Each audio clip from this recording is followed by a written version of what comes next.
Hi there, this is a technique created by Neville Goddard, designed to increase your ability to hold your attention while in a meditative state.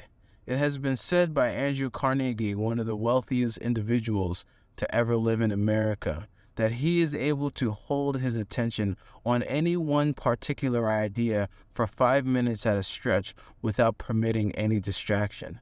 Andrew Carnegie also went on to say that his ability to do this is what allowed him to magnetize his mind to any other idea. So without a doubt, being able to hold your attention on anything has some tremendous force to it when you're able to do it. Here is a quote from Neville Goddard in his book, The Power of Awareness, in chapter 6. The great secret of success is to focus the attention on the feeling of the wish fulfilled without permitting any distraction. All progress depends on an increase of attention. The ideas which compel you into action are those which dominate the consciousness, those which possess the attention. This is so true. So let's go and talk about this technique.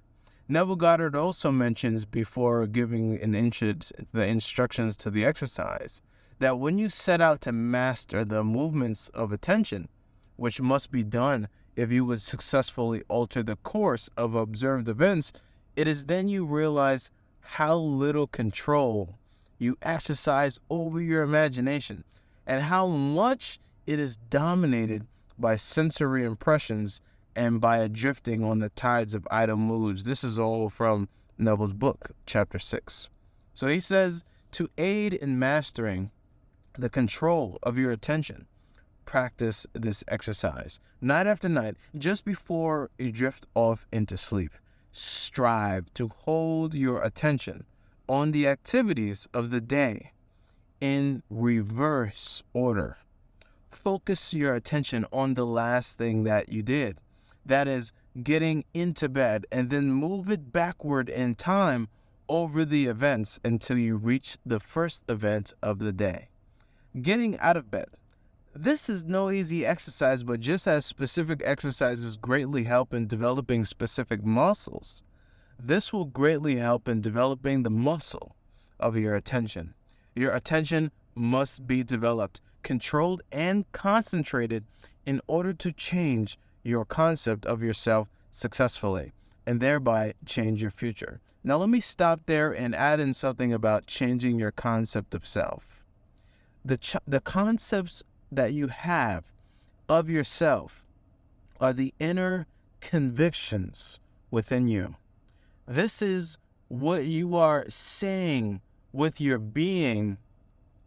A better way of putting it, your concept that you have of yourself, the being that you are walking in, this assumption is like, I'm trying to find the words to say it the right way.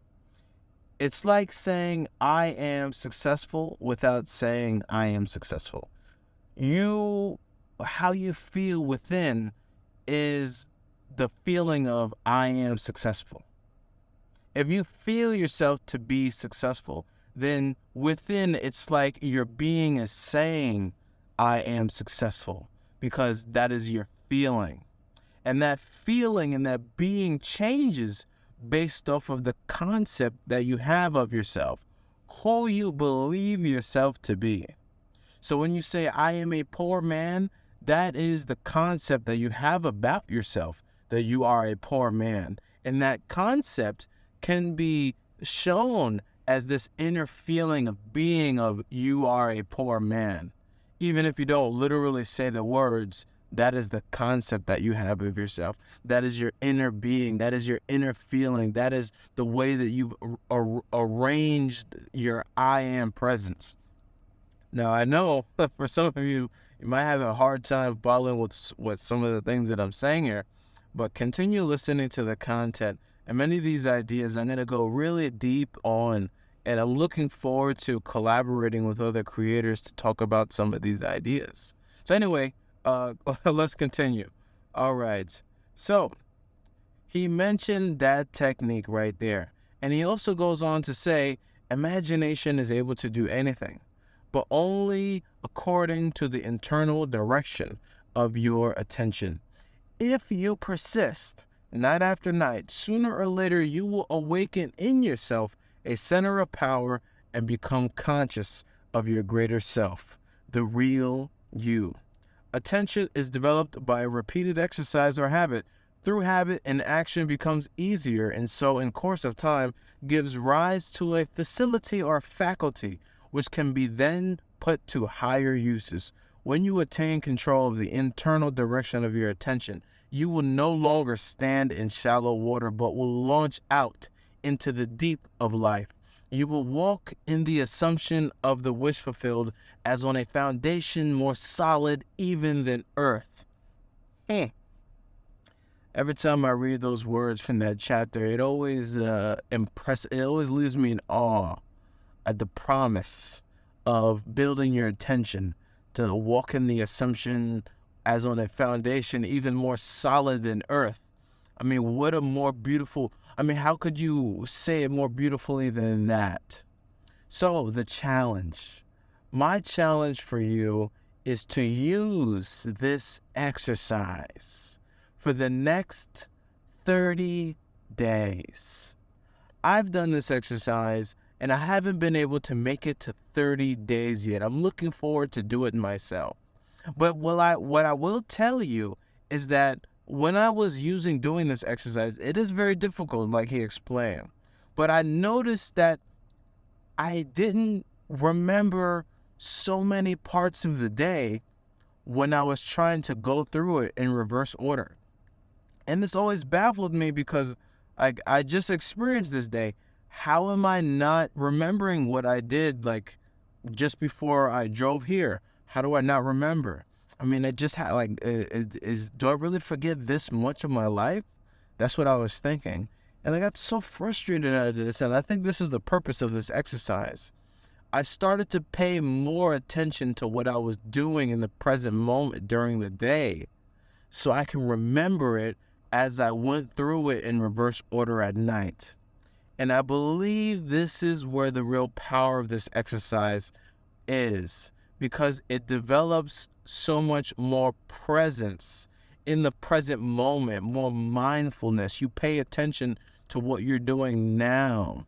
I think this is the real power of it, because he goes on to say that you'll remain in the assumption of the wish fulfilled on a foundation more solid than earth. I can agree with that. You would definitely remain in the assumption of the wish fulfilled, because whenever I'm able to assume the feeling of my future and remain there, whenever I'm able to do that effectively, is because I'm present and I'm paying attention to the inner conversation and constantly redirecting it. It's like somebody sitting on the porch every time and they got a frog in front of them, and the frog is always trying to jump away, and then the person runs over and catches them, brings it back, and then the frog jumps in the other direction, and then he runs over there, catches it, brings it back. That's usually me when I'm redirecting my mind to come back here and live within this assumption. But usually within 15 minutes of me doing that, catching the frog, so to speak, my mind stays put and it goes within that assumption. And then that feeling lasts for hours or the rest of the day. I feel it in my chest, this clarity, this knowing that that thing that I was assuming is really done.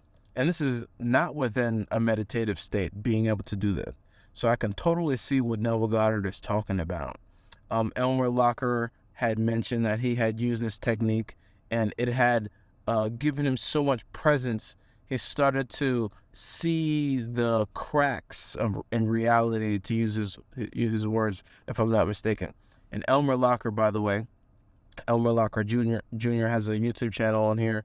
His grandfather was a student of Neville, and his grandfather taught him many of the things that he learned directly from Neville. So yeah, he began to become very present in his everyday life. And if I'm not mistaken, he said he can literally see how a thought that he would have would show up and manifest weeks later, because he was spending so much time being present. If I'm not mistaken, I could be wrong. I'm pretty sure this is what he said. I need to go watch this video, but I do remember him talking about the massive benefits that he's gotten out of using this exercise. All right. So this one was a little bit more conversational than my other videos talking about technique or exercise. But I hope you found this informative, enlightening, and most of all, I hope this wasn't just fascinating to you, right? Sometimes we can listen to information, but if you're not applying it, then information without application is just fascination. I hope this isn't just fascinating to you. I hope that you're applying it, because information with application will lead to transformation. That's a quote from one of my old mentors, Mr. Sherman Brown, who's a professor over here at Monroe College. And yeah, that's what I hope for you. Well, this is another great day making these contents and these videos for you guys. I'll see you tomorrow, and bye-bye. Take care.